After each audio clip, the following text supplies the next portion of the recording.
నేనేం చెప్పాను? ఈ పంతులు గారు ఏం ఏర్పాటు చేశారు? ఏర్పాట్లేంటి పంతులు గారు? అదే మిత్ర, లక్కీ కోసం నువ్వు మొక్కుకున్నావు కదా, అలాగే మనిష కూడా మొక్కుకుంది.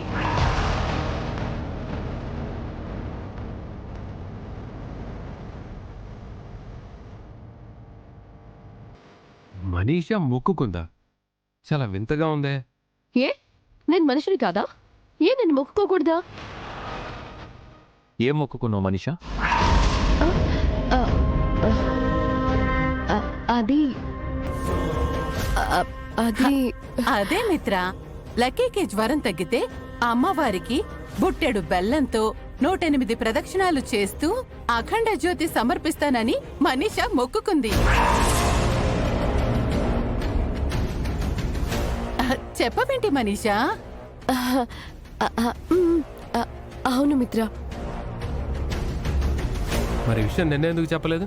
ఈ రోజు చెప్పి మిత్రని సర్ప్రైజ్ చేద్దామనుకున్నా. మొక్కుల విషయంలో కూడా సర్ప్రైజులు ఉంటాయా?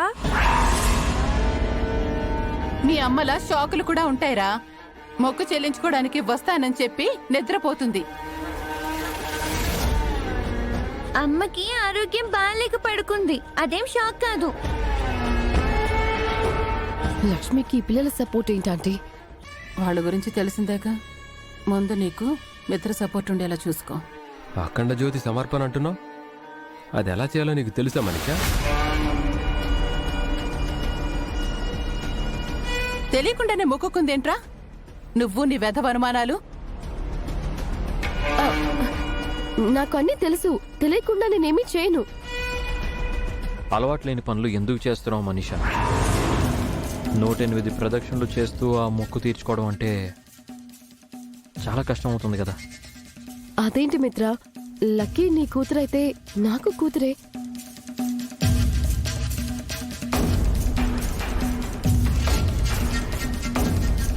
తన కోసం నేను మొక్కుకోకూడదా?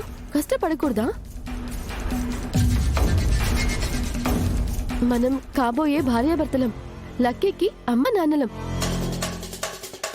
లక్కీ పైన నీకెంత బాధ్యత ఉందో నాకు అంతకు మించిన బాధ్యత ఉంది.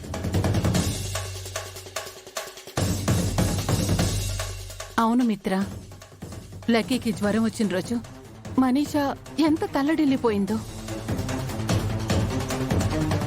తొలిసారిగా తనలో తల్లి మనసు చూశాను.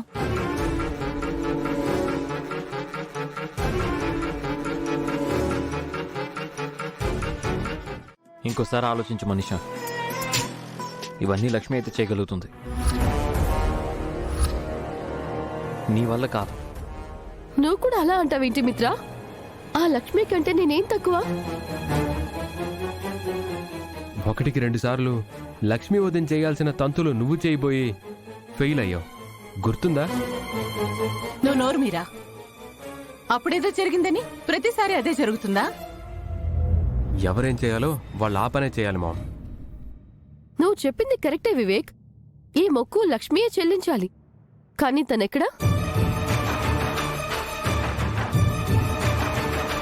ఇంట్లో హాయిగా నిద్రపోతోంది. తనకి కొంచెం అయినా బాధ్యత ఉందా?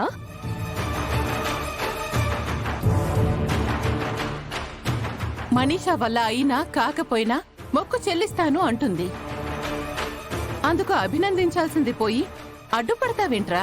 అది కాదు మామ్. వివేక్, మనీషా మొక్కు చెల్లిస్తుంది. మనీషా నువ్వు వెళ్ళు. పదండి ఆంటీ.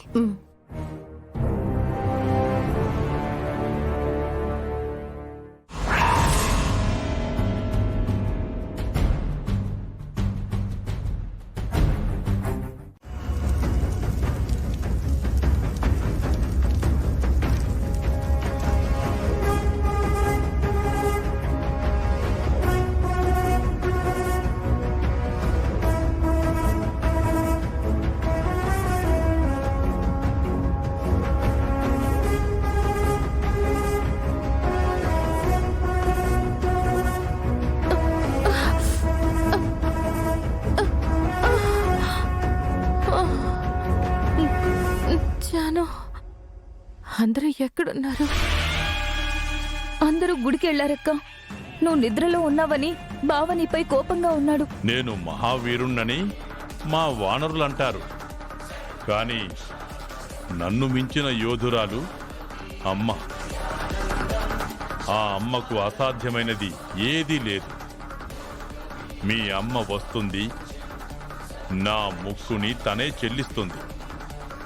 జాను, నేను ఫ్రెష్ అయ్యి వస్తాను. మనం వెంటనే గుడికి వెళ్ళాలి. మొక్కు తీర్చాలి జాను. జై శ్రీరామ్.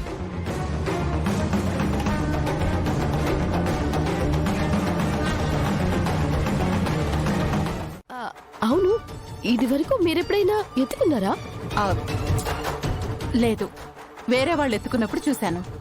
ఎంత బరువు ఉంటుందో తెలుసుకోకుండా మీరు చూసిన దాన్ని నా తల మీద పెట్టాలా? ఆ, మరి మొక్కు చెల్లించడం అంటే మెళ్ళో వజ్రాల నెక్లెస్, చేతులకి బంగారు గాజులు వేసుకోవడం అనుకుంటున్నావా?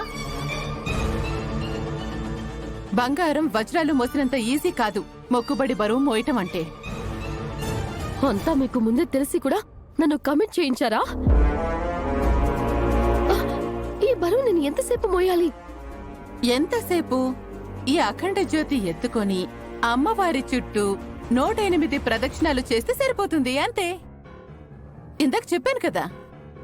అదే అదే దీన్ని ఎత్తుకుని నడవడమే కష్టం, అలాంటిది 108 ప్రదక్షిణలు చేయాలా?